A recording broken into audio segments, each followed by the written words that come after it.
This year, I have been so intentional about just keeping it simple. I Mm. keep every time I see something pretty and shiny, I'm like, Mm. Wendy, keep it Focus. simple. Keep it Yeah. simple. All right. We can add that later after you got the simple down, you know?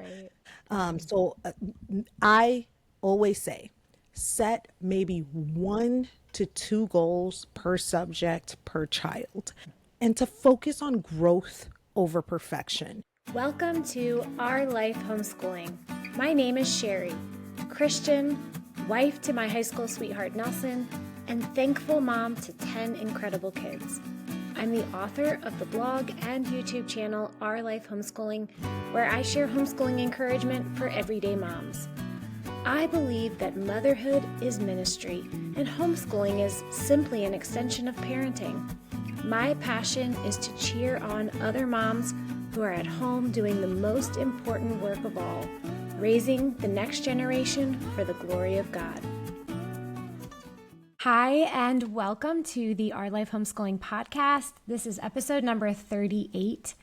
I am talking today with Wendy from Plan, Prep, Pray, and we're going to be talking all about how to plan a new homeschool year. After July 4th, this is about the time I start thinking again to next year and what we want to accomplish. We already have a few things planned. I have our simple morning time notebook done, so all of that is planned out. I know what I'm going to be doing for morning time. You can always find that on the blog if you're interested in joining us for our morning time studies this year. But what I love about this conversation with Wendy is she just shares the simple step-by-step way that she approaches planning for a new homeschool year. And I know a lot of moms are just in this paralysis when they think about getting everything together. And I think sometimes we overthink it as moms. She breaks it down for us in a way that's simple and manageable, and I can't wait to share it with you. Let's get started. Hi, Wendy. Thanks so much for joining me. Hi, Sherry. Yes, I'm so happy to be here. I'm really excited about our topic. I think it's very timely because people start thinking about planning for next year right around this time. I know I am. This is what's on my mind after July 4th, after we've had our time to kind of celebrate. And then I'm starting to just dabble in a little bit, just think about what I want to do, getting ideas. So I think this is going to be really encouraging for my viewers. But I want to let you go ahead and introduce yourself to everyone out there. Well, hi, everybody. My name is Wendy, and I am a homeschooling mom of 5, soon to be 6, which is a little scary, but we're here, we're doing it. And I run the YouTube channel Plan, Prep, Pray, and it is ultimately my heart's desire is to help moms overcome the overwhelm and to feel very confident and competent in homeschooling and just know that no matter what, even if you don't, you've got this because God's got you. Like that's my big thing is like you don't have this on your own strength, Yes. but on his strength we can do this. Yes. In our weakness, he is Yes. strong. Exactly. Absolutely. Well, what's the first thing you do? What's the first step you take to plan a new homeschool year? Well, I want to be honest and open and say the first step is always the wrong step, which is I'm like, oh, the curriculum. Like, let me go pick out all the curriculum. And every single time I've been doing this for 11 years, and every single time I'm like, nope, that shouldn't be my first step. I Yes. I always start with the running to the curriculum only to realize, oh no, I need to stop and start with prayer Yes.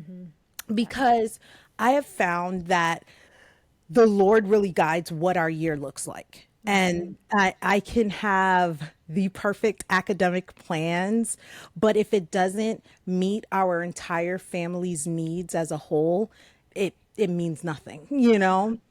So I first thing is prayer. And once we have me and my husband, we've just prayed and just really sought the Lord in where we should be heading as a family.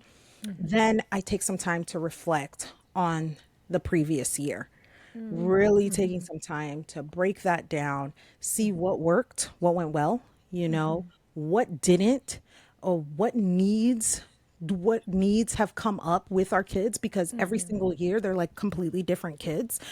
Yeah, So it's it's just like true.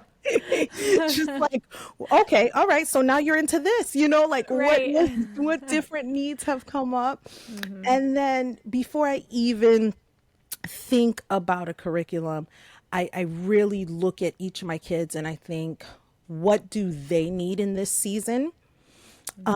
What are their strengths? What are their struggles and their interests? That's like a big thing for me, is just Yeah. like, really, because I find that if you can find what they're interested in, Oh, definitely. oh my gosh, you can It's the sweet capture their spot. heart. That is the Yeah. sweet spot. It's not always, a lot of 10 Right. out of 10. It's never 10 out of 10. But if I can get just a little something that they're interested in and then just somehow incorporate it into our learning, I just find that we just have a very rich year. Yeah. And then I just wrap it up with our why, like with our family vision. I make sure that whatever curriculum I pick out, whatever way that I sketch our new year, is that it aligns with our vision and our why. Yeah, that's really good. And just picking up where you left off about interests, this just happened today. I have a son who's just really not into reading. Some kids love to read and will just read nonstop. And then some kids you have to really just kind of nudge and, set aside some time and just, I want you to sit for a little bit and read, a chapter or two. And he's kind of one of those. We went to the library. He found a book on basketball. That is his passion. I mean, that is what he spends all his time doing. So we Yeah. found two picture books on basketball, and I know that's what he's going to be doing this afternoon. He is going to be reading these books. So if you can just Love find it.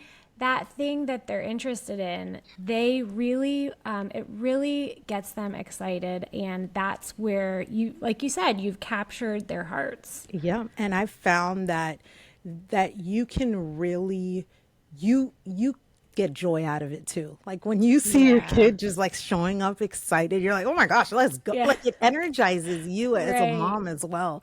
And this Right. work can be so hard and it can be so draining. So it not only can benefit them, but it really can benefit just the whole atmosphere of the home. Of your Is, home. is Yes. to make sure that you're taking into account their interests. I'm not saying turn everything math, basketball, math, language arts, math, Right. like Right. I'm not saying doing everything within their interest, but if you can somehow incorporate something that they're interested in, it Yeah. can be as simple as like a pencil pouch with basketballs on it, Yes. and To you get can them excited. just get them Yeah. excited. Yeah. Yeah, and it really is so true that things change from year to year. I had not even thought of that. I probably do it without thinking, but just reflecting on last year is so important because it does change so much. Your family dynamics change. I know for us personally, my husband's schedule has changed sometimes, so that totally affects what our days are going to look like, what our schedule is going to look like. So just kind of taking that time. And the And different like seasons your kids are in, the different yes, ages that they're in, like having a toddler, a middle schooler, and a high schooler is completely different than having an elementary schooler, a middle schooler, and a right, high schooler. So, right, right. Yeah, definitely. Well, then, how do you set goals for your homeschool without getting overwhelmed? I think overwhelm is like a common thread among moms. So, yes, yes, and like I want to say that a lot of these questions I still struggle with today. So they're yeah, coming from they're not coming from an I have arrived spot. right. They're coming from a I am in the trenches with you. Okay. So honestly, I used to and still do overdo it when it comes to our goals.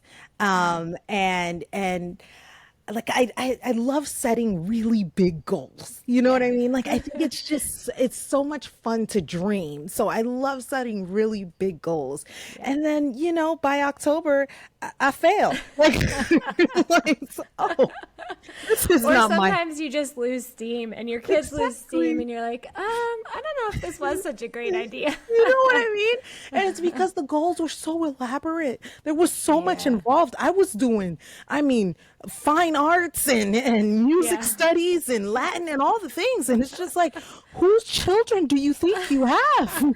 You know? Right, right. So, I mean, this year I have been so intentional about just keeping it simple.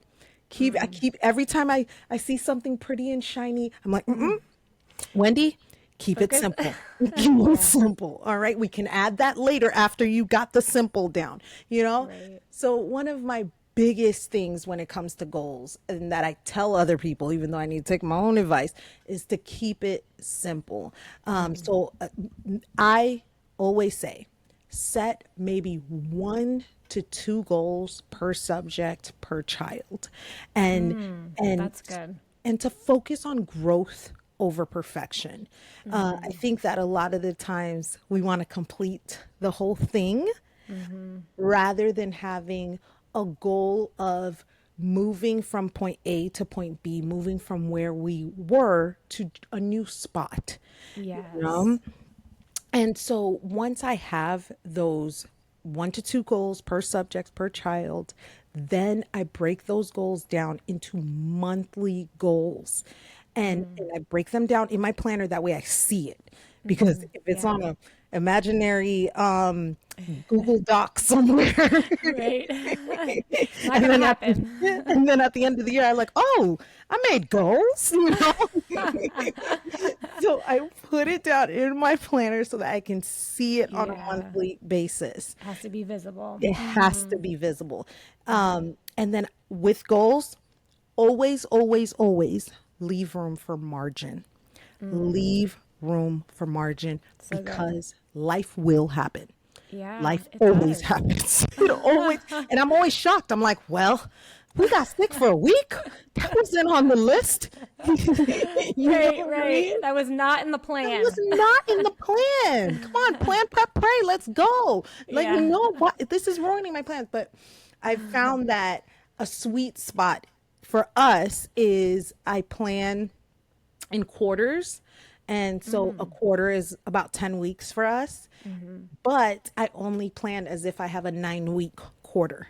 And so that Oh. gives me that week of flexibility there. Yeah, that's great because there is a good chance that the family's going to get sick or Yep. there's going to be an unplanned trip or event that just pops up. It happens all the time. Every year. Yeah, right. So that's great. So 10 weeks and then that extra time is your margin. I Yeah. like that. Yes. I That's great.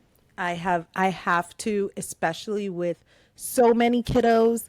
And dealing with kiddos being exposed to other kiddos. Like Yeah. somebody's gonna get sick at some point. So Yeah. let me just plan ahead of time for it. Right, right. And That, if I don't need to, we just keep it going. Like that's the yeah, one thing too. Is like don't like, okay, we made our goal. Stop. No, no, no. You take right. advantage. You do that week because now you have Yes. 2 weeks come next month. Right, right. Exactly. Exactly. So good. So, how do you plan both the learning goals and the faith goals that you have for your family? Okay, so this is a funny one because I used to very much plan in faith, plan in Bible. Bible is a subject, that is something that we attack, Yeah. But over the years that I have learned that faith goals or faith within our home isn't something extra, you know? It's literally part of the foundation of all that we do within our home. Yeah, right. And so, because of that, I try to more so make it a lifestyle of faith. And practically, what that might look like is in the mornings, we usually start with some sort of Bible time. Now, it can be as perfect as a beautiful morning devotional, or it can be as simple as just a conversation about Yeah. God, just the conversation. So I Yeah. find that we need to set the tone and set the foundation at the beginning of the day, you know? And so the other thing that I tend to do a lot is I try to choose curriculum with a biblical worldview. Oh, yes. So that way it just naturally incorporates itself into our education. Yeah. And that's the huge advantage we have as homeschoolers. We Such an can give our advantage. kids that biblical foundation. And like you said, it can be woven naturally into our everything we do. Yes. It's just such a huge advantage for them. And I think we miss it when we don't take that opportunity. Yes. Yes. That right there, that's it. I think that a lot of the times we're not looking for the opportunity. And the opportunity presents itself so much more than you might even think. I'm Oh, yeah. talking like when you're cooking, like that's a wonderful opportunity to talk about God. Like, oh, Yeah.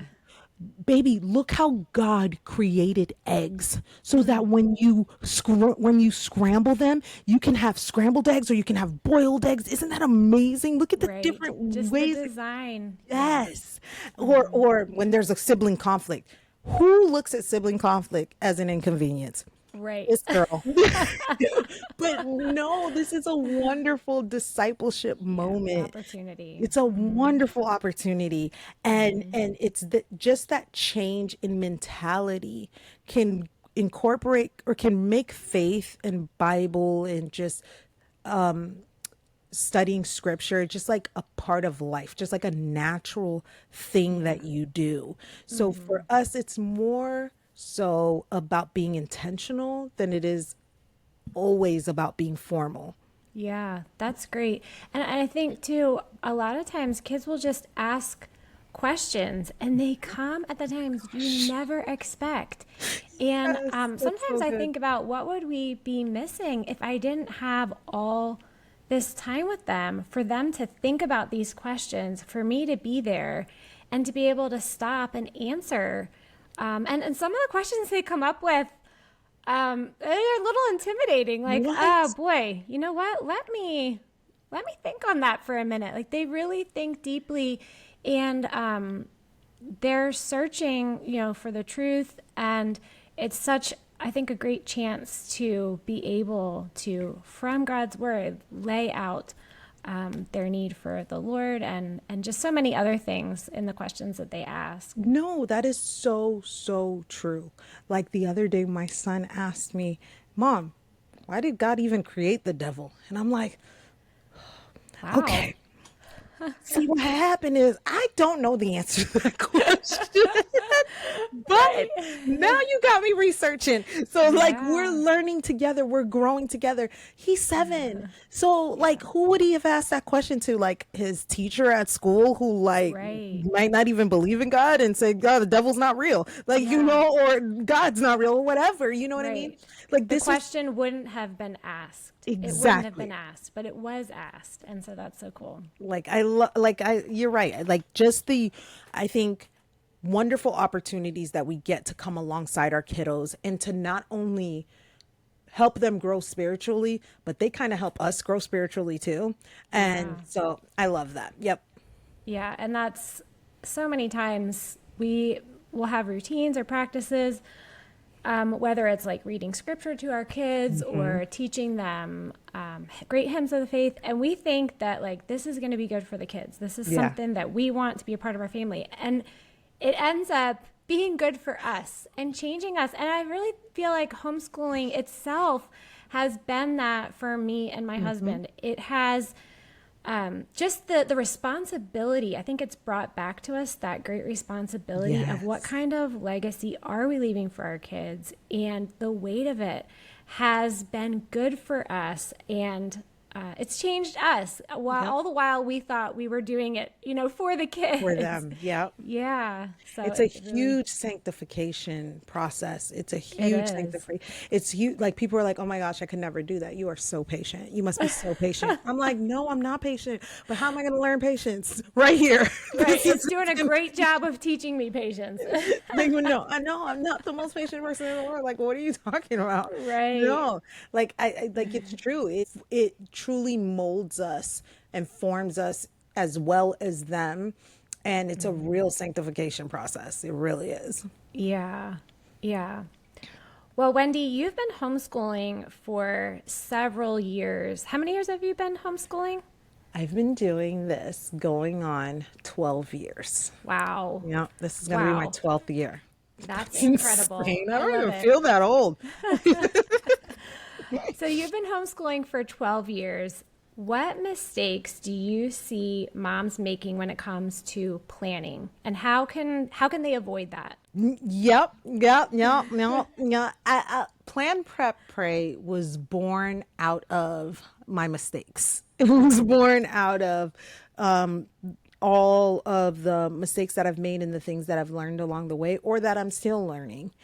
And one of the mistakes that I see a lot is trying to plan everything perfectly from day one. It's Yeah. trying to have this perfectly planned out homeschool year before the year even starts. I'm talking spreadsheets and all the things, just like a Yes. beautiful homeschool year. Like we get so excited about trying to build this big master plan, and it doesn't leave room for real life. A lot of the times, it just doesn't leave room for real life. And then Yeah. when things go off track, we not only feel overwhelmed, but we feel like we failed. Right. Right. And so instead, one of the things that I talk about a lot, and only because it's really truly helped me, is to start with a routine, to start with a loose flow Yeah. rather than a strict, rigid schedule to the day. And so you have structure, but without the rigidity Yeah. of a timed schedule. You know what I mean? Right. So I try, and then also try, and try again. Experimentation. Look at this homeschooling planning process as trial and error, as Yeah. growing, as Yeah. Forward, sanctification, just moving forward. You're going to moving make forward. mistakes. You're going to have I mean, I'm just thinking of how many times has the toddler, it's just like, The I mean, they toddler. get into stuff and then you have the blowout and then you have, Yep. I mean, sometimes you can have all these great ideas and then you'll just have days like that. And then as the homeschooling mom, you reflect and think, I can't do this. This is Yep. not like, look at this. Look how, what a mess this is. But you just take it, chalk it up to a rough day, and you just get up again the next day, Yep. trusting the Lord's called you to do this, and you just Yes. move forward and you go again. And just thinking back to something you said, I think a couple questions ago, just about not looking at perfection as the goal, but progress, moving forward. That's so important. We're taking them where they are now and we're moving them to the next step. And we don't have to think about being up at this place. We just have to keep them going forward. Yep, just being a good steward of where you are right now Yeah. and realizing that planning should bring you peace, not Yes. pressure. So if your Right. plans are causing you pressure, it's probably not right. It's probably time to simplify. You know, Yeah. a lot of the times we set expectations on ourselves that no one set for us. Like no Right. one said you had to do all this. You said that, you know? Right. Right. And so loosen it up a little bit. Like I've Yeah. been stressing out so much because I haven't been feeling well these past couple of days and I'm like I've got 2 weeks to complete all this stuff and I'm like but I gave myself 2 weeks. I'm just gonna Right. give myself another week. Like Just change the plan. let's just change the plan. It's okay. Yeah, it You is. know, it's okay to see what works and adjust accordingly. It's Yeah. okay to have flexibility with yourself. Yeah. Well, Wendy, I've been looking at your 2025 homeschool management and homeschool or home management and homeschool planner that you've created, and I think it's so awesome. And it sounds like it's doing really well. Like moms are loving this, and this has been a really useful tool for them.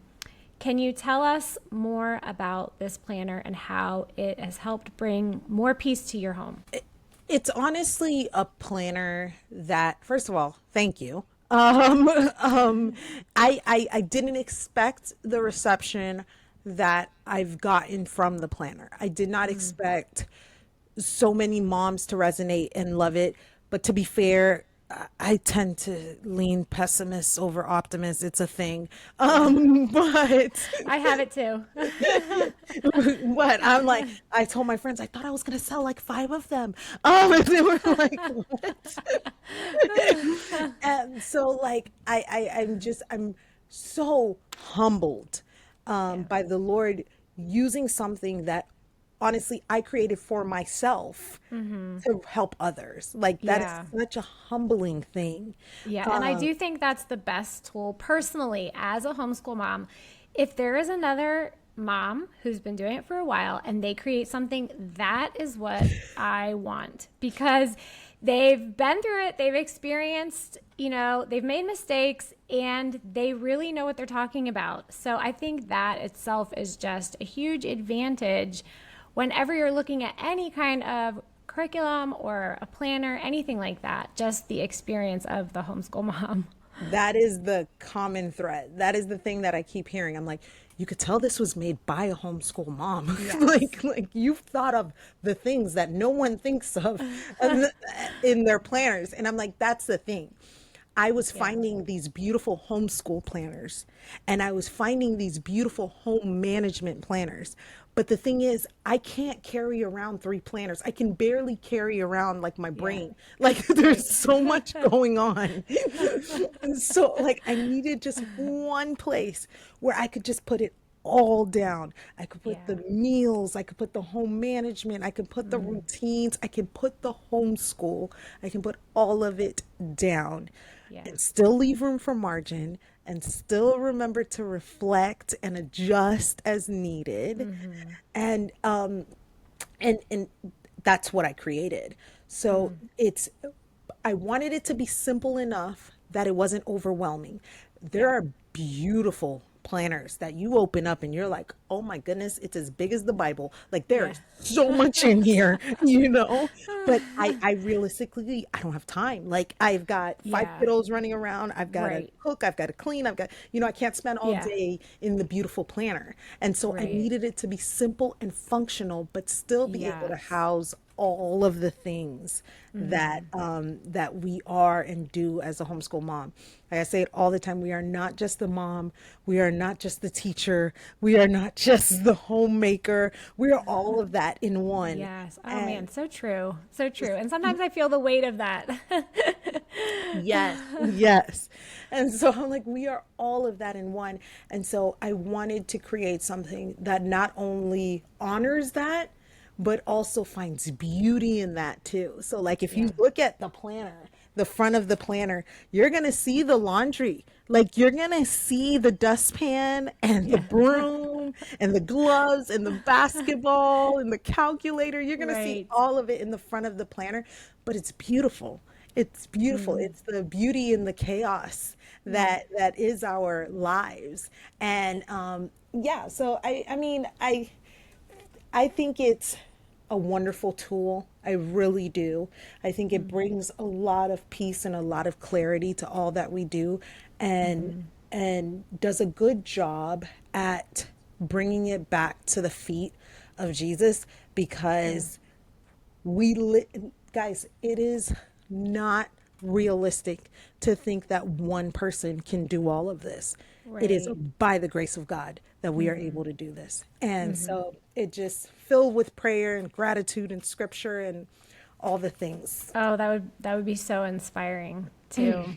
Yeah. Yeah. So if someone wants to look a little bit more closely at your planner, You can give me a link. I can Yes, put a link below for definitely. people to look at that.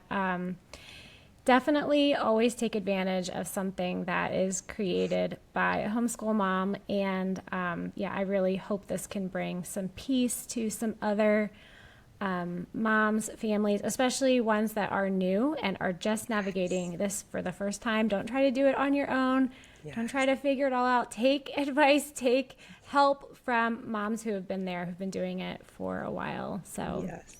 And our ultimate goal, why we show up in all these different spaces, is to help you guys, is to help you overcome some of those mistakes that we've already been through. You don't need to go through yes, them too.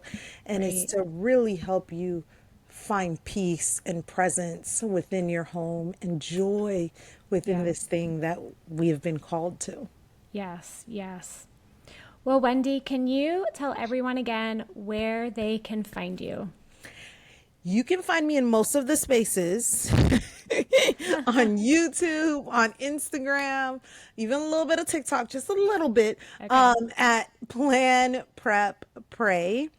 I am also a part of Made to Homeschool, which is Mm-hmm. a homeschooling community for homeschooling moms and dads and all alike. And it's a really supportive homeschool community, and it's free. There's a free tier, so Yeah. definitely check that out if you're looking for that support, encouragement. You come on there, ask your questions. It's the best. It is great. And you're going to be speaking at Brave I 2025, am. right? What are you talking about? I can't I remember am. exactly. That is a very good question. What am I talking about? I am talking about I'm home management. I'm talking about Okay, cleaning systems and creating systems great, within your home to help organize all the things. So great. I'll be there. You'll see me there. Great, good. I'll be there in the Q&A, the elementary Q&A. So I'll Oh be my sitting in on a gosh, panel those this are my year. favorites. Yeah. The panels, guys, the panels are the absolute best because Well, this this is is, my first year, so I oh, you're gonna am love it. looking forward to Oh, you're gonna it. love it. This is where you come and ask all your questions, guys. Come to Brave, ask all the questions. You will have a blast. You'll have a blast. It's a party. Yeah. Well, I'll leave the link for Brave and for Made to Homeschool below as well, so people can look at that. Thank you so much, Wendy, for joining me. This has been such a great conversation, and I know I'm encouraged. I'm ready to start planning for next year. I love it. I love it. Thank you so much for having me. I really appreciate it. And I hope I gave you guys some help and some wisdom. Yes. Well, thank you so much for listening in today on this conversation with Wendy. I know I'm inspired and I'm ready to start thinking about some of the things we're going to be doing next year. Hearing from another homeschool mom is so beneficial because it's someone who's been there before and they can tell you what to avoid, what to focus on, and you can just slowly, step by step, get ready. Don't overthink it. I hope this interview has encouraged you like it has me. As always, you can find Our Life Homeschooling on the blog, ourlifehomeschooling.com, where I share a plethora of homeschool resources, free copy work, ideas for this week. I did a post on how I teach spelling without a formal curriculum. Lots of information for you over there. Thanks for watching. I'll see you next week on the Our Life Homeschooling podcast.